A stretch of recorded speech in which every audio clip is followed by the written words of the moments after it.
Yo, yo, what up, YouTuberverse? It's your boy RB. Who? RB. Back again for another one. Another one. First things first, if you haven't hit that like and subscribe button, please do so right now. Don't worry, I'll wait. Also, if you like the shirt that I'm wearing, hold on, let me show it to you real quick.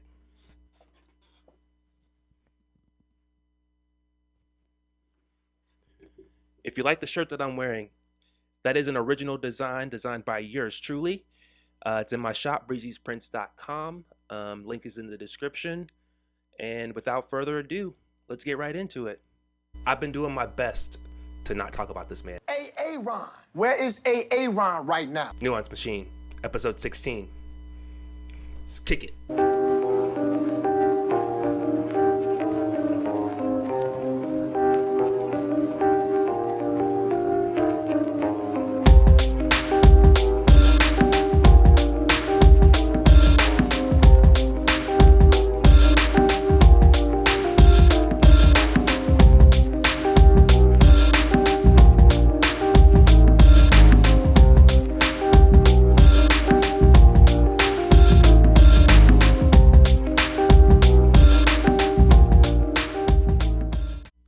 So I can't stand the high-profile quarterback dominating the offseason headlines over their manufactured drama of where they're going to play next year or if they're going to play next year. And look, I realize that most of that drama is manufactured by the sports media itself. But let's take Brett Favre, for example. Like, after it came to light that Favre allegedly took money from the poorest people in the poorest state, also that he could build a volleyball stadium,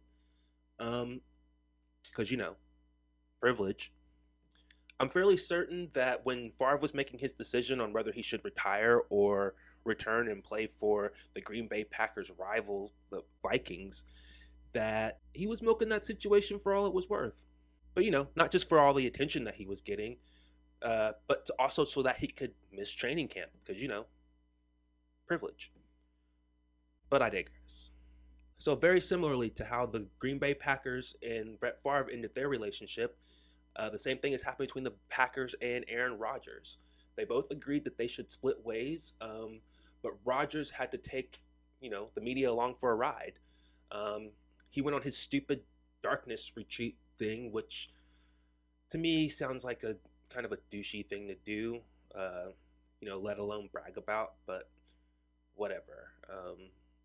After all that nonsense, he admitted publicly that he wanted to play for the Jets. And what was funny is that he then hilariously recommended that the Jets pick up Randall Cobb and Alan Lazard, even though when he was in Green Bay, he complained that he didn't have enough weapons. Help me! Help me! If you're going to pick up Randall Cobb and Alan Lazard, just stay on the Packers. But anyway, so yeah, there's been no update on this situation. It's been radio silence ever since.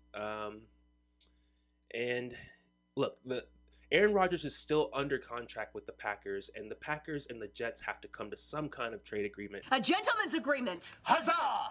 In order for this to go through. So it isn't just a done deal.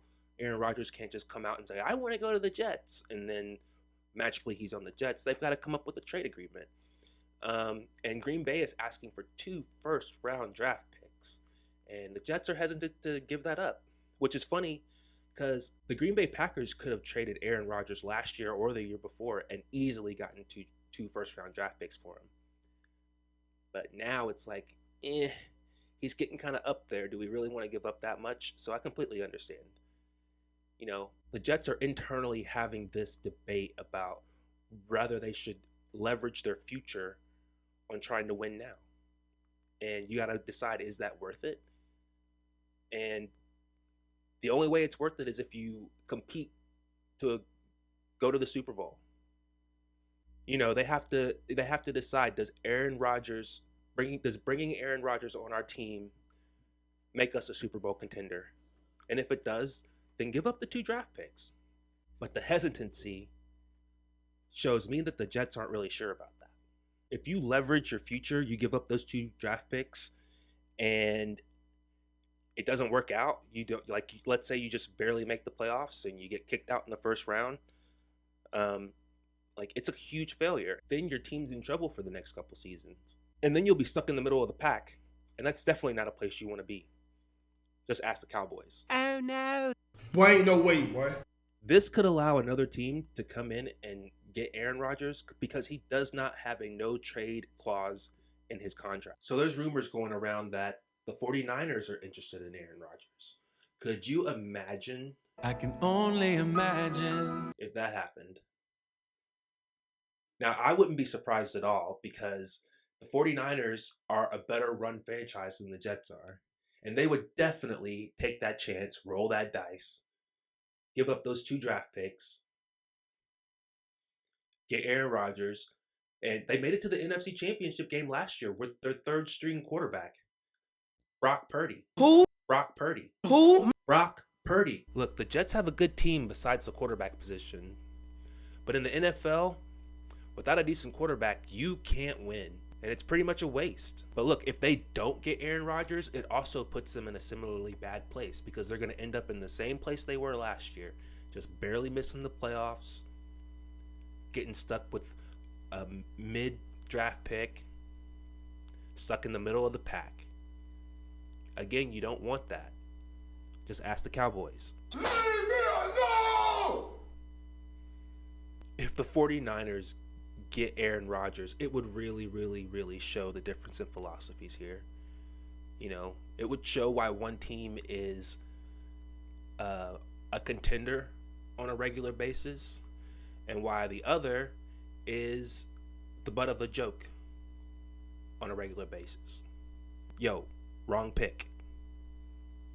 There we go. I actually really hope the Jets pull this trade off. Not just because I'm an Eagles fan and I would much rather see Aaron Rodgers in the AFC than the NFC, but because I like seeing the Jets good for a change.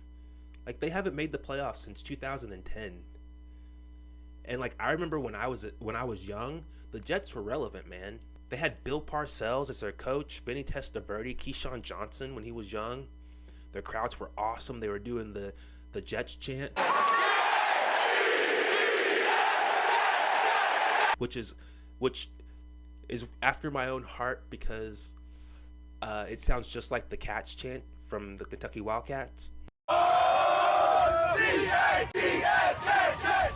You know, it would be fun, a little nostalgic to see the Jets relevant again. Because they've been irrelevant for over a decade, and I honestly can't remember the last time I've seen a Jets game. So, you know, I hope they're able to pull it off, but we'll see what happens. But that's going to be all for this one, guys. I'll see you on the next one. Can't wait. Love you guys. Peace. Dark side, light this bitch up.